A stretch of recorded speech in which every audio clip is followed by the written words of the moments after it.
Hey, heart seekers! Welcome to the Heart's Hello Show, where we believe that our hearts are the foundation of our well being and happiness. I am your host, Kiana Telena. Today, we're diving into a topic that resonates with many of us: the helper's dilemma. We're going to explore this intricate dance, and yes, it is a dance between providing support to others and prioritizing our own assignments and projects.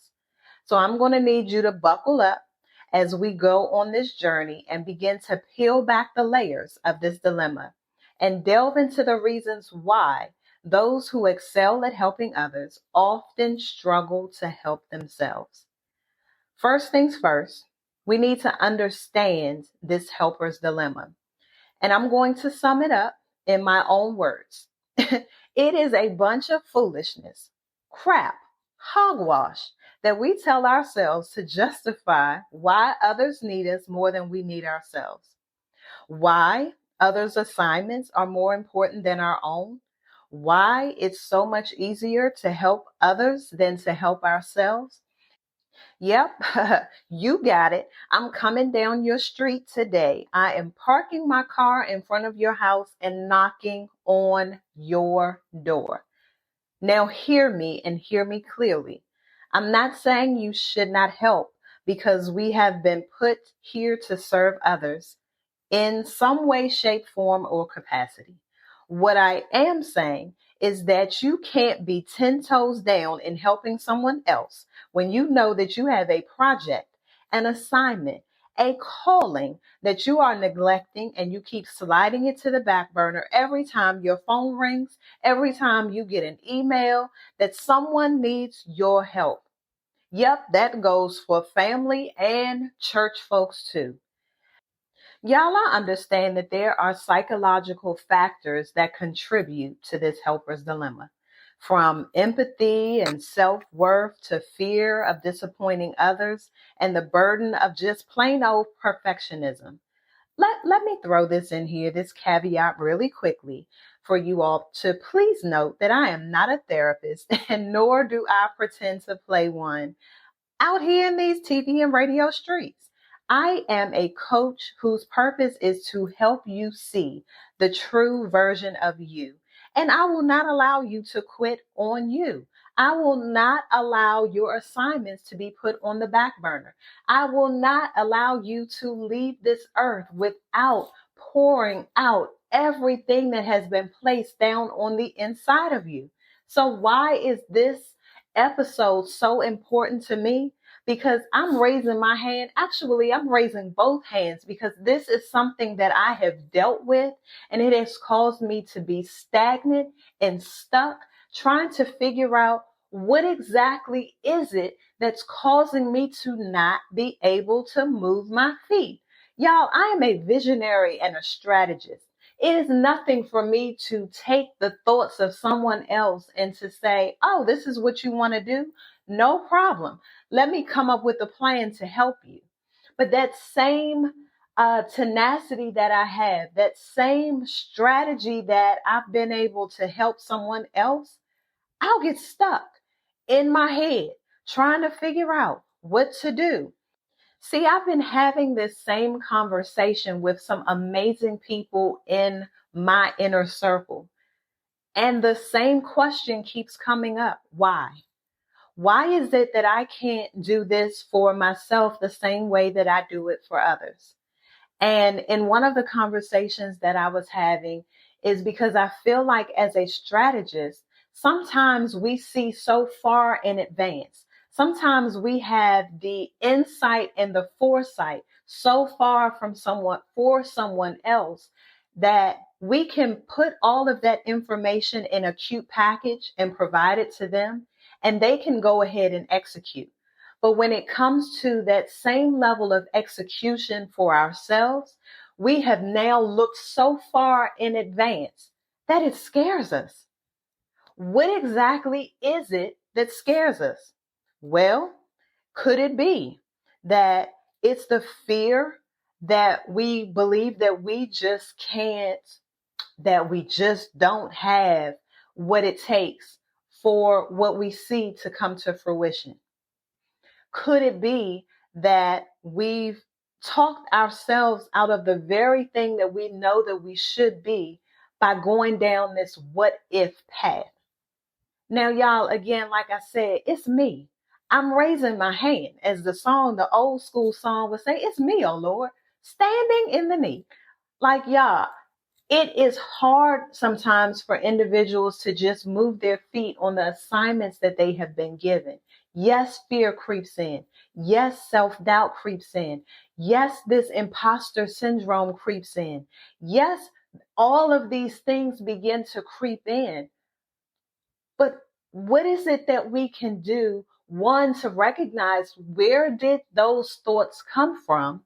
And then two, how can we move past it? Because too many people are leaving this earth completely full when they should be empty. Dr. Miles Monroe said that the graveyard is the richest place on earth. Why? Because so many people have gotten into our heads, and I'm talking about ourselves, where now we have talked ourselves out of what we know to do. We know what to do, but we just don't know how to move our feet.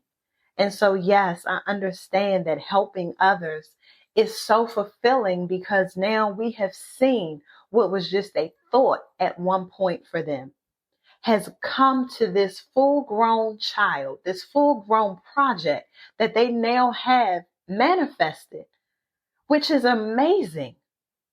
But what is it about us where we feel like we have to help everyone else before we help ourselves?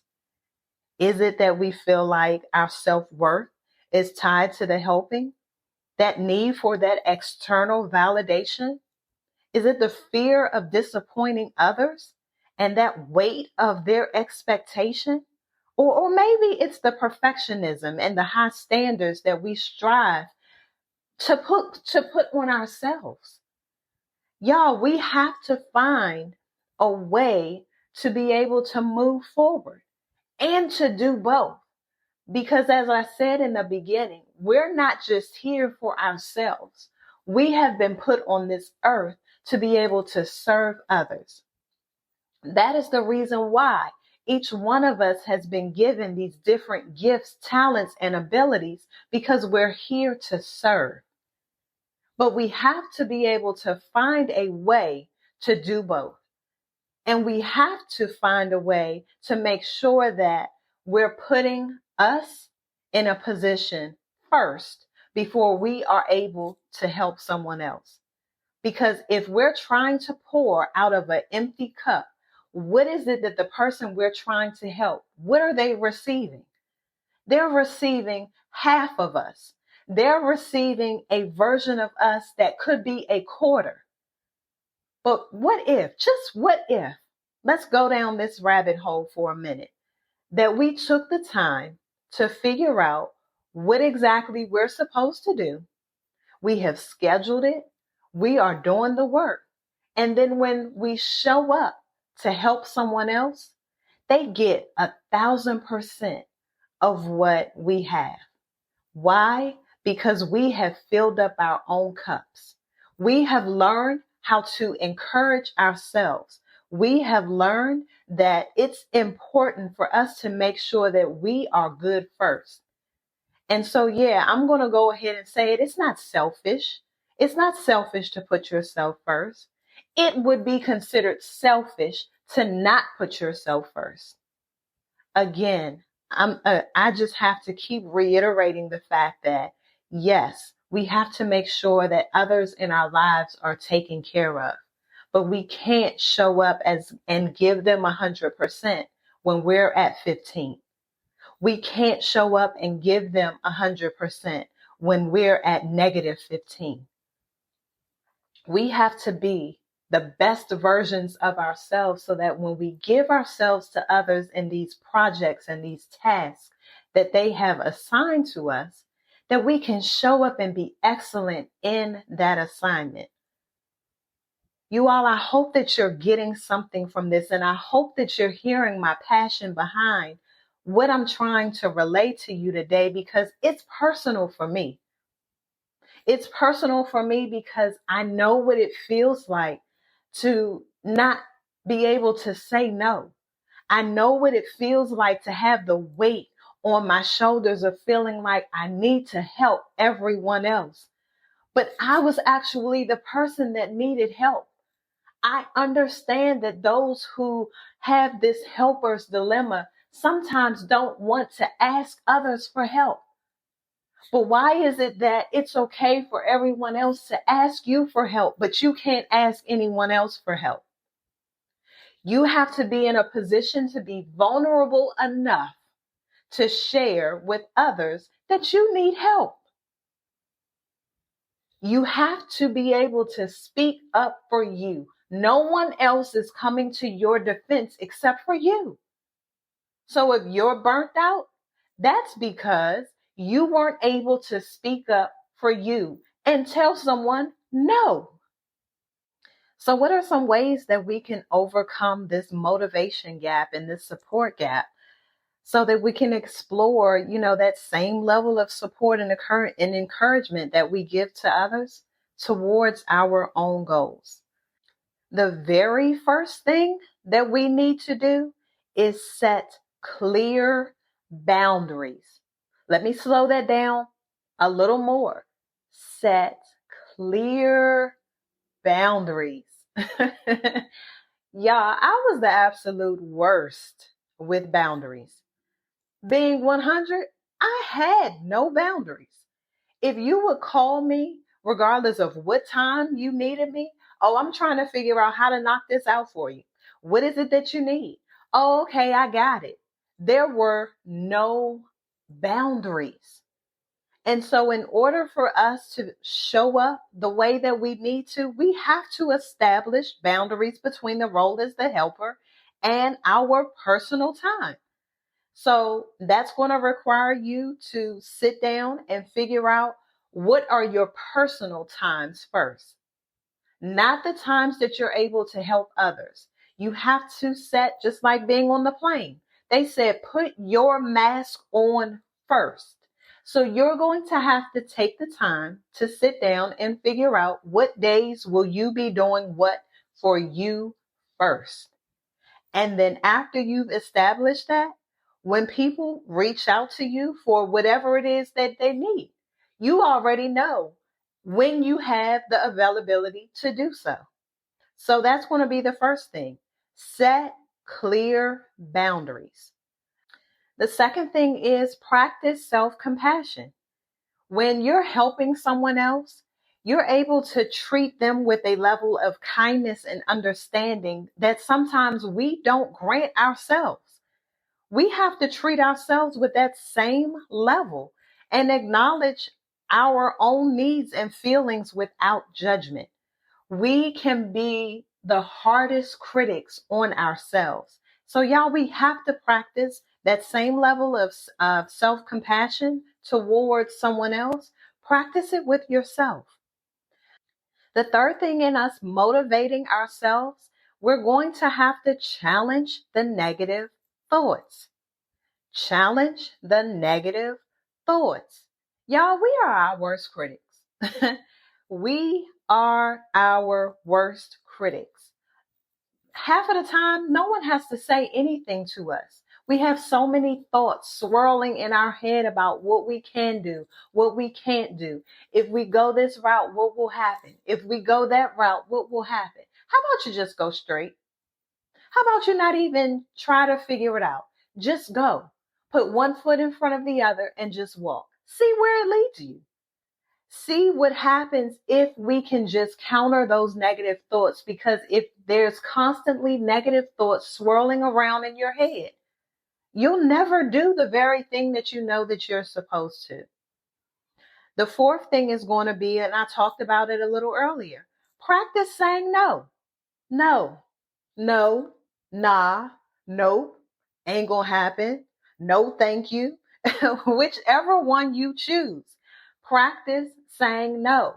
It's a complete sentence.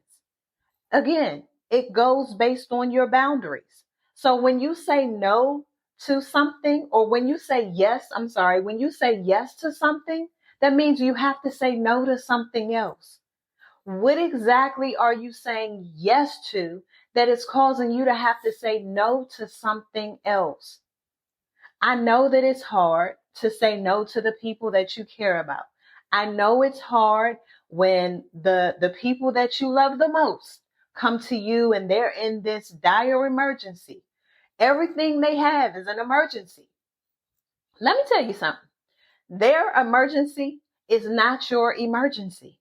I had to learn that. But when you set up those boundaries, they will begin to recognize, oh wait, I can't call Kiana and say, hey, this is what I need for her to do, and think that she's going to knock it out right then and there. No, Kiana has boundaries. And so if you call me, then I'm going to tell you when I can get it back to you. You're not going to dictate to me when you need it back. Because if that were the case, then you can do it. So practice saying no, no, no, nah, nope. Whichever works best for you. The fifth thing is going to be embrace your vulnerability. You're going to have to ask for help. Recognize that seeking help and support is a sign of strength and not weakness. I know. I know. It's hard to be able to ask people for help when you feel like you can just do everything on your own. Well, let me ask you this question. How's that working out for you? How is feeling like you can do everything and then doing everything working out for you? Are you burnt out? You tired? I know you are. I have been there. Ask for help. I know that there have been people who have let you down in the past. I know that there have been people who have lied and said that they could do it. I get it. But in order for you to get to that next level, you're going to have to ask for help. The next thing is going to be set your personal goals. Get out your calendar, write out what it is that you would like to do, set those milestones, and get to work. You can't measure what you can't see. I believe the word says that write the vision and make it plain, that he who sees it can run. So if you have everything in your head about what you need to do with this project, assignment, this calling that you have, that's the reason why nothing is getting done. Because you're all in your head. Nothing has been written down on paper. This is the reason why you're so far in advance. You're 5 years, 10 years down the road, and you haven't even given the business a name yet. Write it out. Again, you can't measure what you can't see. The next thing you're going to have to do is check in regularly. Check that calendar that you're writing everything down in. Check off to see what you did. Check off to see what you didn't do. Check to see what needs to be done. Are there things that need to be tweaked? Are there dates that need to be moved? It's okay. Give yourself some grace. You don't have to try to do it all, but the thing about it is you have to be doing something. Not just busy work. No. You're going to have to be doing some work. Work towards the actual goal that you have set. So check in. Check in not just with what you're supposed to be doing. Check in with you mentally. Check in with you emotionally. Check in with your heart. Y'all, this is the reason why practicing mindfulness is so important. Because you have to sit down and be quiet and still with you. If your heart isn't right, your mind isn't right. If your mind isn't right, your body is out of alignment. You have to be in a position, in a posture, to always be knowing what's going on with you. Even if that just means closing your eyes for a quick second to just breathe. Y'all, I'm excited about where we are going. And I say we because this is all a journey. We're motivating each other. I'm not just on here as your coach. I'm journeying through this life with you. What I know, you'll know. And hopefully, if there are some things that I may have missed, that you can enlighten me, you can share with me. Another thing that we don't do that we should be doing is celebrating our achievements. If you're starting a business, celebrate the fact that you uh, did the LLC. Celebrate the fact that you did a little more than you've done in the past. If you're writing a book, celebrate the fact that, hey, you know if you're going to be self-publishing or not. Those small milestones, those small goals, do you see how all of the things that I've just talked about go into all of these things work together. They're all part of the puzzle. But you're going to have to get the pieces in order to complete the puzzle. Y'all, I want to tell you a story so bad about puzzles. Maybe I'll talk about it another time. But what I will say is that border pieces go on the outside. They go on the outside of the puzzle. I'm excited, y'all. I'm so excited about this journey. I'm so excited about you overcoming the helper's dilemma. Yes, it requires patience. Yes, it requires self-compassion. But I'm here to tell you that you got this. I'm here to tell you that you are not an imposter. I'm here to tell you that you are not a fraud, that you can believe in your achievements because they are a result of your skills, abilities, and competencies. You are amazing. Those same people that you've helped, imagine if you take all of what you've learned in helping them and you help you. Because when you are helping you, you become the best version of yourself for everyone else. So when you're pouring out, you now have a cup that is full, that is running over to be able to help someone else. Some people are just going to get the residual of all of the work that you're getting ready to pour out. Sometimes your cup is going to be overflowing where you don't even need to tilt it. People are going to just be able to walk up to you and be able to catch some of the overflow that you have. But you're going to have to get the work. You're going to have to recognize the feelings that you have. I get it. Self-doubt can come up. I get it. I also get that when you focus on your accomplishments, when you're seeking positive feedback and you're practicing self-compassion, you're embracing the challenges as an opportunity for growth. And by nurturing ourselves authentically, all of this is about you being authentic. All of this is about you walking into the best version of you. You're able to break free from the old patterns and help you navigate through the helper's dilemma. How? With grace and intention. So I thank you for joining me on this adventure of the Heart's Hello Show, where together we're going to embrace vulnerability, learn from each other, and spread love, one heartfelt hello at a time.